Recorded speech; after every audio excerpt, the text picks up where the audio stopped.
है। तो दोस्तों यहाँ पर आप देखेंगे, यहाँ पर दो चीज़ें आपको दिख रही हैं। पहली ये जिसमें मैं प्रैक्टिस करता हूँ, आंसर राइटिंग करता हूँ वो। दूसरी ये जो मेरी नोट्स की कॉपी है, ठीक है, नोट्स की कॉपी ये आपको दिख रही होगी सामने, ठीक है। ये मेंस के मेरे नोट्स में बना रहा हूँ। जैसे आप देखेंगे कि अगर, ठीक है, चाहे आप इस साल आपको लिखना है या अगले साल लिखना है मेंस, देखिए कोई फ़र्क नहीं पड़ता, ठीक है। अभी फोकस इस बात पे रखिए कि आपको कभी भी मेंस लिखना है तो आपके नोट्स इस तरह के आप बना सकते हैं जैसे मैं यहाँ पर बना रहा हूँ, ठीक है। तो आप देखिए ये आपकी आंसर राइटिंग की प्रैक्टिस कॉपी हो गई, ये आपकी नोट्स कॉपी हो गई। आप यहाँ पर देखेंगे जैसे मेरे ये आईपैड में बहुत सारे सोर्सेज आपको यहाँ पर दिख जाएंगे, ठीक है, बहुत सारे यहाँ पे आपके सोर्सेज दिख जाएंगे। मैंने मतलब जितनी कोचिंग अवेलेबल हो सकती है लगभग सारे सोर्स जो फ्री में मिल जाते हैं, है ना। आजकल सारे टेलीग्राम चैनल पे आपको फ्री में बहुत सारे मिल जाते हैं। कोई भी आप टेस्ट सीरीज उठा लीजिए। मैं जनरली प्रेफर करता हूँ, ठीक है, मैं जनरली प्रेफर करता हूँ पहले तो देखिए टॉपर्स कॉपी, जो टॉपर्स की कॉपी होती है, ठीक है। यहाँ से आप लोग सीखते हैं कि यार क्या इंप्रूवमेंट होने चाहिए आपके आंसर में, ठीक है। ये पहला सोर्स होता है आपके सीखने का, टॉपर्स कॉपी। दूसरा होता है मैं जनरली इंग्लिश मीडियम की टेस्ट सीरीज देखना पसंद करता हूँ क्योंकि यहाँ पर कंटेंट काफ़ी सही रहता है इंग्लिश मीडियम की टेस्ट सीरीज, ठीक है। आप हिंदी मीडियम में भी हैं तो भी मैं आपको यही सजेशन दूंगा कि एक बार एटलीस्ट इंग्लिश मीडियम की टेस्ट सीरीज आपको देखनी चाहिए।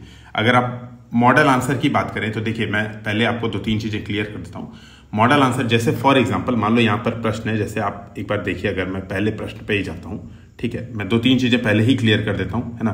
कोई किसी कोचिंग की बड़ाई करना बुराई करना मेरा उद्देश्य नहीं है। कोशिश करूंगा मैं एकदम न्यूट्रल होके अपनी बातों को रखूं, ठीक है। जिन लोग को नोट्स बनाना है उन लोग को इससे काफ़ी फायदा हो।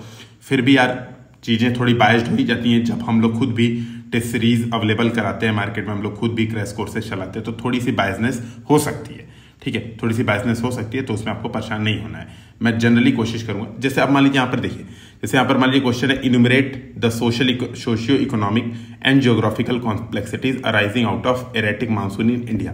मान लीजिए क्वेश्चन है, अब ये पहला क्वेश्चन जनरली यूपीएससी में आपको कितने में लिखना होता है, 150 शब्द में।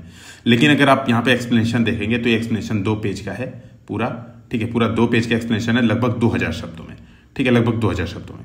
आपको लिखना है 150 शब्दों में। यहां पर मेजर प्रॉब्लम आती है, पहली प्रॉब्लम टेस्ट सीरीज की, पहली प्रॉब्लम टेस्ट सीरीज की आती है कि आपको, ठीक है, कि आपको यार लिखना होता है 150 शब्दों में, आपको मिलता है 2000 शब्दों में, ठीक है। तो पहली प्रॉब्लम ये आती है। हालांकि जो हम लोग एज ए यूपीएससी हिंदी जो हम लोग मेंस टेस्ट सीरीज कराते हैं तो हम लोग बिल्कुल एकदम शब्द सीमा में हम लोग आंसर देते हैं, लेकिन जो हम लोग देते हैं शब्द सीमा में आंसर, उसका अलग फायदा नुकसान है, इस चीज का अलग फायदा नुकसान। मैं पहले बता रहा हूं दोनों चीज अपनी अपनी जगह, दोनों चीजें बहुत रिक्वायर्ड हैं। आप इसको देखिए एक बार। तो ये क्या करता है, ये जो टेस्ट सीरीज है ना, ये आपके कंटेंट इनरिचमेंट का काम करता है। ये जो मॉडल आंसर है, इस मॉडल आंसर को आप रटने की कोशिश कभी मत कीजिए। ये मॉडल आंसर बेसिकली आपके कंटेंट इनरिचमेंट का काम करता है। तो जैसे मैं क्या करता हूं, मैं अपना बता रहा हूं। जैसे मान लीजिए मैं क्या किया, मैंने ये टेस्ट सीरीज उठाई सपोज। अच्छा, अब देखो भाई, जैसे जिन लोगों का मान लो इसी बार मेंस है, पहले तो एक केस ये उठा लेते हैं जिन लोगों का इसी बार मेंस है, ठीक है। अब इसी बार मेंस है तो आप यार डेली 3 घंटा टेस्ट लिख नहीं पाओगे, है ना। अच्छा, लिखना भी अपने आप में बेवकूफ़ी है ना। 3 घंटे इतना भी आपको प्रैक्टिस की जरूरत है। वीक में एक बार अगर आपने 3 घंटे प्रैक्टिस कर ली और रोज 3-4 क्वेश्चन टाइम लिमिट में, जैसे 150 शब्द वाला जो प्रश्न है उसको 7 मिनट में, जो 250 शब्दों वाला प्रश्न है उसको 11 मिनट में अगर आपने लिख लिया तो मोर देन एनफ है। इससे ज़्यादा आपको परेशान होने की बहुत ज़्यादा जरूरत नहीं है। एग्जाम में 20 क्वेश्चन अगर आपको आते होंगे तो आप आराम से लिख लोगे, वीक में अगर 1-1, 3-3 घंटे की प्रैक्टिस करते जाओगे। लेकिन जनरली कोई भी कोचिंग की आप टेस्ट सीरीज देखोगे तो आपको 20 test, 25 test, 30 test, even 100 test, 50 test वाले आजकल मिलेंगे। अब यार वो कवर कैसे करें, क्योंकि सिलेबस तो हमारा कंप्लीट हो जाता है अगर हम एक बार टेस्ट सीरीज को फॉलो कर लेते हैं, एंड टू स्टार्ट अगर हम टेस्ट सीरीज को फॉलो कर लेते हैं तो हमारा सिलेबस डिटेल में कंप्लीट हो जाता है, ठीक है। इस बात को समझिएगा, हमारा सिलेबस कंप्लीट हो जाता है। तो मैं क्या इसके लिए स्ट्रेटजी यूज करता हूं मैं बता रहा हूं। मैं क्या करता हूं, जैसे मैंने मान लो ये 20 प्रश्न है आपके सामने, ठीक है, 20 प्रश्न आपको दिखेंगे यहाँ पर, ठीक है, टोटल 20 प्रश्न है। अब भाई मुझे 1 दिन का समय है कि मैं 1 दिन में इसको सॉल्व भी करूं, पहले तो 20 प्रश्न, इसके नोट्स भी बनाऊं, है ना, इसके नोट्स भी बनाना है और ये पढ़ना भी है भाई, है ना, ये पढ़ना भी है, इसका क्या दिया है कंटेंट भी पढ़ना है। तो मैं क्या करता हूँ, देखिए मैं क्या करता हूँ, स्टार्ट के 2 प्रश्न और एंड के 2 प्रश्न टाइम लिमिट में सॉल्व करता हूँ। तो आप यहाँ पर देख पाओगे कि शुरू में मैंने कुछ प्रश्न प्रॉपर सॉल्व किए टाइम लिमिट में, ठीक है। यहाँ पर आप देख पाओगे कि जैसे व्यापार हेतु 16वीं सदी जैसे प्रश्न है और प्रश्न का यहाँ पर आंसर है, ठीक है। तो मैंने यहाँ पर कुछ लिखे हैं, ठीक है। मॉडल आंसर यहाँ पर मैंने लिखे हैं प्रॉपर, है ना। मैं आपको यहाँ पर दिखा देता हूँ जो प्रश्न और साथ में मॉडल आंसर भी हैं। जैसे यहाँ पर देखिए मैंने उसका PDF बनाई है, ठीक है, क्योंकि हम लोग UPSC हिंदी में कॉपी भी चेक करते हैं। तो जैसे मैंने ही मान लीजिए मैंने लिखा या फिर किसी ने भी लिखा, हम लोग जनरली जो UPSC हिंदी टीम है वो आपस में ही कॉपी चेक कर लेते हैं कि मैंने लिखा तो सत्यप्रकाश सर ने चेक कर दिया, रमन सर ने चेक कर दिया, उन लोगों ने लिखा तो मैंने चेक कर दिया। और हम लोग रेगुलर प्रैक्टिस करते रहते हैं। रेगुलर प्रैक्टिस करना इसलिए भी जरूरी है, एक तो अपने लिए भी जरूरी है कि कभी क्या पता भविष्य में अगर एग्जाम दें तो काम आए। दूसरी बात, एक जब एज अ इंस्टीट्यूशन भी अगर हम लोग खुद भी प्रैक्टिस करते रहेंगे तो पता चलेगा कि हाँ भाई हम लगे हुए हैं, क्योंकि अभी सारा दारोमदार हम ही लोग के ऊपर है, ठीक है। तो आप जैसे यहाँ पर देखेंगे, अगर जैसे मैंने ये 7 मिनट में लिखा है, मे भी आपको लगे कि यार खराब लिखा है, अच्छा लिखा है, मैं इस बात पे भी नहीं जाता हूँ। मैं देखिए आप यहाँ पर 7 मिनट में आंसर लिखा है पहला, ठीक है। उसके बाद आप देखेंगे ये जो है, ये जो आंतरिक साइट है ये भी 7 मिनट में लिखा है, ठीक है। ये भी आप देखेंगे 7 मिनट में लिखा है, ठीक है। और इसके बाद जो ये क्वेश्चन है हाइब्रिड वॉरफेयर, ठीक है, हाइब्रिड वॉरफेयर ये 250 शब्दों का है, तो इसको 11 मिनट में लिखा है। कुछ थोड़ा सा अधिक कम अधिक हो जाता है, ठीक है। तो हाइब्रिड वॉरफेयर वाला आप क्वेश्चन देखेंगे, मैंने 11 मिनट में लिखा है। अब क्या करता हूं मैं, जैसे मान लीजिए मैंने 3 क्वेश्चन तो लिख लिए टाइम लिमिट में। अब वो 3 क्वेश्चन मैं ऐसे नहीं सेलेक्ट करता हूं कि मुझे ये वाला करना है, स्टार्टिंग के 2 और लास्ट के 2, ऐसे कर लीजिए, है ना। स्टार्ट के 2 क्वेश्चन और लास्ट के 2 क्वेश्चन जो भी रैंडम आपको मिले वो उठाइए, आप लिख लीजिए। तो 11 दूना 22 मिनट लास्ट वाले 2 क्वेश्चन, 7 दूना 14 मिनट स्टार्ट वाले 2 क्वेश्चन, तो आपके टोटल हो गए 36 मिनट। एक आध मिनट आगे पीछे में आप इसको कंप्लीट करने की कोशिश कीजिए। उसके बाद के 14 क्वेश्चन आपको क्या करना है, जो बाकी के 16 क्वेश्चन बचे उसमें आपको क्या करना है, आपको बेसिकली स्ट्रक्चरिंग करनी है। तो आप यहाँ पे देखेंगे, ठीक है, यहाँ पर स्ट्रक्चरिंग देखेंगे। तो जैसे कोई प्रश्न आया, मान लीजिए, ठीक है, जैसे कोई प्रश्न आया, ठीक है, जैसे कोई प्रश्न आया तो मैंने क्या किया, स्ट्रक्चरिंग की। जनगणना से रिलेटेड कोई प्रश्न आया, ठीक है, कि भारत में, जैसे मान लीजिए प्रश्न है, मैं प्रश्न यहाँ पे पढ़ दे रहा हूँ। प्रश्न है कि भारत में शहरीकरण की प्रवृत्तियों को बताते हुए, ठीक है, शहरीकरण की प्रवृत्तियों को बताते हुए नव शहरी नीति में कौन कौन से आवश्यक तत्व होने चाहिए उस पर चर्चा कीजिए। मान लीजिए प्रश्न है, तो मैंने क्या किया, इंट्रोडक्शन लिखा। देखिए यहाँ पर मैं पूरा नहीं लिख रहा हूं, मैं केवल लिख रहा हूं इंट्रोडक्शन, कि जनगणना 2011 में कितनी लिमिट की बात की गई, कितनी आबादी है, कितनी आबादी हो जाएगी। प्रवृत्तियां मैंने यहाँ पर लिख लिया कि प्रवृत्तियां क्या है, तो Tier 1 Tier 2 शहरों का विकास बहुत ज्यादा हो रहा है। यहाँ पर मैंने ये बता दिया कि मैंने जो डायग्राम मैंने सोचा था वो बता दिया मैंने। स्लमीकरण हो रहा है, हिडन में मेसी शहरीकरण भारत में बहुत ज्यादा दिखता है। तो मैंने 2-3 प्रवृत्तियां यहाँ पर दिखा दी जो मुझे लगा, हो सकता है सही हो या गलत हो, अभी मैं वो नहीं बात कर रहा हूँ, मैं बता रहा हूँ कि मैंने प्रवृत्तियां बताई। फिर पूछा था कौन सी की कंसिडरेशन होनी चाहिए, क्योंकि इंग्लिश मीडियम वाला प्रश्न था ना। तो कई बार क्या होता है कि आप जब इंग्लिश में प्रश्न पढ़ते हैं तो इंग्लिश में ही आंसर मतलब थोड़ा सा मिक्स हो जाता है कई बार, ठीक है।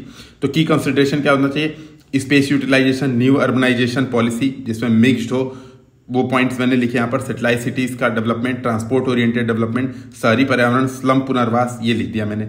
SDG 11 कंक्लूजन लिख दिया और नीति @75 मैंने ये बना दिया अपना, ठीक है, ये बना दिया। और यहाँ पर मैंने एक मैप भी बना दिया जिसमें मैं क्या दिखा रहा हूँ, जिसमें मैं दिखा रहा हूँ कि स्लम का हॉट स्पॉट कहाँ कहाँ है। तो मैंने इस आंसर को 3 मिनट में बेसिकली स्ट्रक्चर्ड कर दिया कि मेरे आंसर में ये पॉइंट होंगे, ठीक है। मैंने सोचा, स्ट्रक्चर कर दिया। अब मैं क्या करूंगा, मॉडल आंसर देखूंगा। अच्छा, अब जब मैंने मॉडल आंसर देखा तो मुझे कई चीजें वो मिलेंगी जो मैंने खुद लिखी हैं। भाई मॉडल आंसर ऐसा तो नहीं होगा कि आपने एकदम ही गड़बड़ लिखा है और आप कुछ आता ही नहीं आपको, आप एकदम गधे हो, ऐसा तो नहीं होगा समझता। तो अब मैं क्या करूंगा, जो चीजें मैं नहीं लिख पाया हूं, ठीक है, उसको मैं नोट करूंगा। तो आप देखो मैं यहां पर क्या करूंगा, मैं जब यहां पर मैंने देखा, जब मॉडल आंसर देखा, एक रीडिंग की मॉडल आंसर, तो मैंने देखा यार मैंने सॉल्यूशन में, यहां पर जो सॉल्यूशन है आप देखो, यहां पर जो सॉल्यूशन है, मैंने अर्बन गवर्नेंस को एकदम छोड़ दिया था। शहरी प्रशासन में स्थानीय लोगों की भागीदारी और वो चीजें मैंने एकदम छोड़ दी थी। शहरी आर्थिक स्थिति मैंने बताना भूल गया था। फिर मैंने क्या किया, यहां पर देखो मैं ये चीज बहुत मतलब खुद के एक्सपेरिमेंट से, खुद की मेहनत से बता रहा हूं, ठीक है। बहुत जरूरी होता है इन चीजों को समझना, है ना।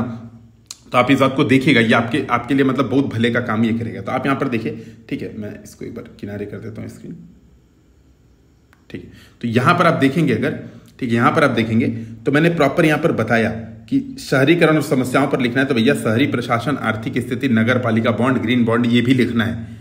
जनरली मैंने बहुत सारे पॉइंट्स लिखे थे, मैंने डायग्राम मैप्स बनाए थे, वो एक्स्ट्रा थे मेरे खुद के, ये मेरी खुद की थिंकिंग थी, प्रश्न अलग थे। लेकिन मैंने यहाँ पर लिखा कि नहीं भाई ये भी चीज़ मुझे लिखनी है, ठीक है, ये भी चीज़ मुझे लिखनी है, तो मैं ये करता हूँ, ठीक है। तो ये तरीका होता है आपके नोट्स बनाने का। जैसे आप देखेंगे फिर मैंने क्या किया, इसी तरह से मैंने कोई क्वेश्चन उठाया यहाँ से, ये जैसे जो भी क्वेश्चन है मैंने उसको उठाया, जैसे है ना, what factor would you attribute to a growing feeling of regionalism in Indian society?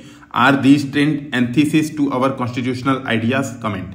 ठीक है, तो मैंने क्या किया, पहले बता दिया कि भैया क्या ग्रोइंग फीलिंग ऑफ रीजनलिज्म के कौन कौन से फैक्टर हैं। तो कल्चरल फैक्टर, इकोनॉमिकल फैक्टर मैंने दिमाग में ही सोच लिया। इंट्रोडक्शन मैंने सोच लिया कि मैं इंट्रोडक्शन में क्या डिसाइड करूंगा, रीजनलिज्म डिसाइड करूंगा। ठीक है, इकोनॉमिक फैक्टर में 2 पॉइंट लिखूंगा। एक जो इकोनॉमिक ग्रेटरनेस है ना, मतलब हिंदी में बोलता हूं, जो आर्थिक रूप से सकारात्मक वाली फीलिंग है, जैसे मराठा, जैसे महाराष्ट्र है ना, वो वाली फीलिंग भी रीजनलिज्म को जन्म देता है। मराठा मानुस भी जन्म देता है कि हम बहुत ज्यादा टैक्स देते हैं। जैसे अभी आपने रिसेंटली सुना होगा तमिलनाडु में बोला गया कि हम इतना ज्यादा टैक्स देते हैं है ना, और हमको पैसा वापस नहीं मिलता है, हमको सेंट्रल गवर्नमेंट नहीं पैसा वापस करती है, तो हम अलग राज्य बनाने की मांग कर देंगे और हम क्या करेंगे, संप्रभुता की डिमांड कर देंगे, हम अलगाव की मांग कर देंगे। तो वो एक कारण हो गया जो ज्यादा पैसा कमा रहा है वो, और दूसरा एक आर्थिक में कारण हो गया जो मेरे दिमाग में है। मैं अभी ये प्रश्न पढ़ के जो मेरे दिमाग में चल रही है चीजें मैं उसको आपको बता रहा हूं। ठीक है, तो मैं क्या किया, मैंने वो सोचा। तो दूसरी चीज सोची कि यार एक कारण होता है कि पिछड़ापन, आर्थिक रूप से पिछड़ापन। जैसे उत्तर प्रदेश का जो पूर्वांचल वाला एरिया वो इसलिए डिमांड करता है अलगाव की या रीजनलिज्म की, यहां पर इसलिए डिमांड है कि बहुत पिछड़े हुए। ठीक है, तो मैंने क्या किया, अपने पॉइंट्स को अरेंज किया। सांस्कृतिक कारण, इसमें भी सांस्कृतिक रूप से जो सशक्त हैं है ना, जो अपनी संस्कृति पर गर्व महसूस करते हैं वो वाले कारण, और एक जो अपनी संस्कृति के पिछड़ने से चिंतित हैं वो वाला कारण, मैंने वो लिख लिया। पॉलिटिकल कारण, ठीक है, मैंने ये क्या किया, ये मैंने डिवाइड कर दिया रीजनलिज्म के कारण, मैंने यहां पर प्रॉपर डिवाइड कर दिया। ठीक है, आप इस बात को समझिएगा। फिर मैंने क्या किया, जो है अब फिर मैंने अपने नोट्स में जो चीजें एक्स्ट्रा थी वो चीजें नोट कर लिया। इसी तरह से आप देखेंगे तो मैंने प्रॉपर जितने नोट्स यहां पर बनाए हैं, तो जो चीजें मैं छोड़ रहा था, जैसे प्रश्न मान लो द्वीपों संबंधित प्रश्न है, ठीक है, तो अब यहां पर मैंने क्या किया, नोट कर लिया कि यार द्वीपों संबंधित प्रश्न में समस्याएं द्वीप बनाकर ही दिखा दो। ठीक है, जैसे क्या हुआ था, मैं जब आंसर लिख रहा था तो मैंने द्वीपों वाले प्रश्न मैंने द्वीप बनाए नहीं, मैंने अलग अलग बनाए कि लक्षद्वीप में ये है ना। और एक तरीका ये हो सकता है कि आप यहीं पर द्वीप बना दो, लक्षद्वीप और अंडमान निकोबार, यहीं पे प्रॉब्लम बता दो कि यहाँ पे ये प्रॉब्लम्स हैं, तो आपके स्पेस भी बचता है आपको, क्योंकि एग्जाम में बहुत कम समय में ज्यादा चीजें लिखनी होती हैं। ठीक है, तो आप यहाँ पे देखिए रीजनलिज्म को मैंने यहाँ पर लिख दिया कि हाँ ये है अग्रणीपन, ये पॉइंट्स मैंने लिख दिया कि जो चीजें छूट रही हैं वो चीजें मैंने लिख दिया। ठीक है, क्षेत्राधिकार एवं संविधान क्या है क्या नहीं है, तो मैंने यहाँ पर देखिए एकदम छोटे में ये जो 2000 शब्द का इनका आंसर है, आप देखेंगे जो 2000 शब्द का आंसर है, ठीक है, 2000 शब्द का आंसर है लगभग 2-3 पेज में, उसको मैंने क्या किया, लगभग 3 पेज का इनका आंसर है। ठीक है, उसको मैंने क्या किया, बिल्कुल आधे पेज में यहां पर समेट दिया। ठीक है, तो ये तरीका होगा दोस्तों आपको नोट बनाने का।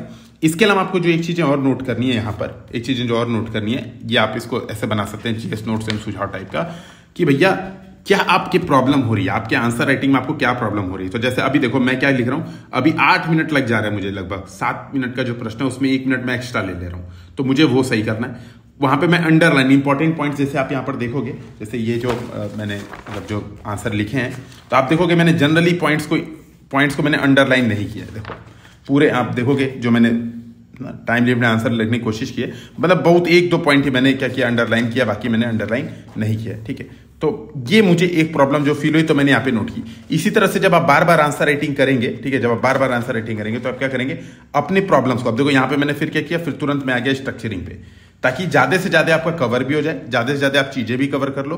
ठीक है, आप डायग्राम की भी प्रैक्टिस कर लो प्रॉपर, है ना, अधिक से अधिक आपने चीजें भी प्रैक्टिस कर ली, और अपने साथ में क्या किया, आपने नोट्स भी बना लिए, आपने रीडिंग भी कर ली।